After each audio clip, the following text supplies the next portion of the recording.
ખાનદાની ખોરડાનો આ વાસ્તવિક પ્રસંગ છે. એમાં હું અને મારો પરિવાર બુધવારે માતાજીના દર્શને જઈ રહ્યા હતા. ત્યાં અમે ચોટીલા ચા પીવા અમારી ગાડી ઊભી રાખી. હું ચા પી અને પાછો મારી ગાડી આવ્યો. ત્યાં એક 8 વર્ષનો બાળક થેલીમાં કેમિકલની બોટલ લઈ અને ઊભો હતો અને મારી સામે નજર કરી અને કીધું કે સાહેબ, ગાડીનો કાચ સાફ કરી દઉં, આજે મારી બોણી નથી થઈ. મેં એને ના પડી કે ના જરૂર નથી. પછી મને એવો વિચાર આવ્યો કે આટલી નાની ઉંમરમાં આ છોકરો કંઈક મહેનત કરીને પૈસા કમાય છે, બીજા છોકરાની જેમ ભીખ તો નથી માંગતો ને.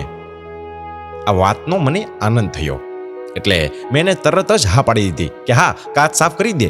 એટલું કહેતા જ તો એ રાજીના રેડ થઈ ગયો. પછી મને કહે કે સાહેબ, જો બરાબર સાફ ના કરું ને તો પૈસા ના આપતા બસ તમે. પછી એને કાચ સાફ કરવાનું ચાલુ કર્યું, પણ હું તો એની સામે જોઈ જ રહ્યો કે કેટલી સ્ફૂર્તિથી એને કામ કરવાનું ચાલુ કર્યું હતું. અંતે એને બહુ જ સરસ કાચ સાફ કરી દીધો. પછી મેં એને પૂછ્યું કે કેટલા પૈસા આપું?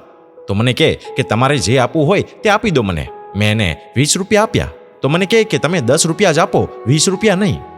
20 મિનિટ સુધી રકઝક કર્યા પછી મેં કીધું કે લઈ લે અને કંઈક ખાઈ લેજે સારું. તો મને કહે કે સાહેબ, મને તો ભૂખ નથી, પણ કોઈક ભૂખ્યું હોય ને એને તમે ખવડાવી દેજો. મિત્રો, વાતનો પ્રાણ તો હવે આવે છે.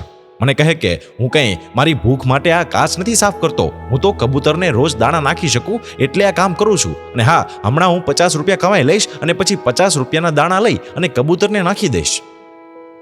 આ વાત સાંભળી અને હું તો અવાચક થઈ ગયો. ધન્ય છે એની જનેતાને 100 સલામ છે આવી ખાનદાનીને દોસ્ત